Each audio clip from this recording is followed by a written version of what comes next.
Here's a quick look at our headlines. China may be the world's biggest market for electric bicycles, better known as e-bikes, but Europe is fast catching up. The EU Official Statistics Agency says the bloc reached a 1 million mark for e-bike just 2 years ago, and sales have dramatically increased since then. Jack Barton has more. Lutz Badek works with horses. But when it comes to work errands around Berlin, Lutz and his staff use the company's new e-bike. It takes a few hours to charge and has a range of 140 kilometers.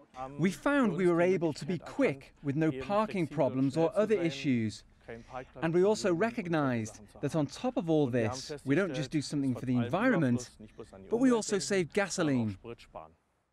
Unlike many other parts of the world, the EU does not require registration or licensing for e-bikes. Nearly 500,000 are expected to be sold in Germany this year, in all shapes and sizes, ranging from the equivalent of around $800 up to 5,000. They're not as green as regular bicycles, but it's not just bike fans buying them. This is an alternative to be at work or to get to work without having to start the day completely sweaty. That's why I can imagine that this is used by people who usually use a car. Dealers say the elderly are also big customers. Sales of conventional bicycles fell in Germany last year, while at the very same time, sales of e-bikes rose by 8%. Sales figures are expected to keep rising. In 5 years, we get a market segment from 20%, maybe more.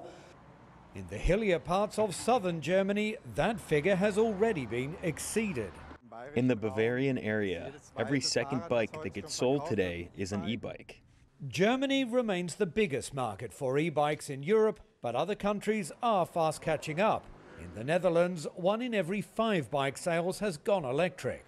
Brands are multiplying, prices are falling, and it appears in Europe the e-bike is here to stay and not just a cyclical trend. Jack Barton, CCTV, Berlin.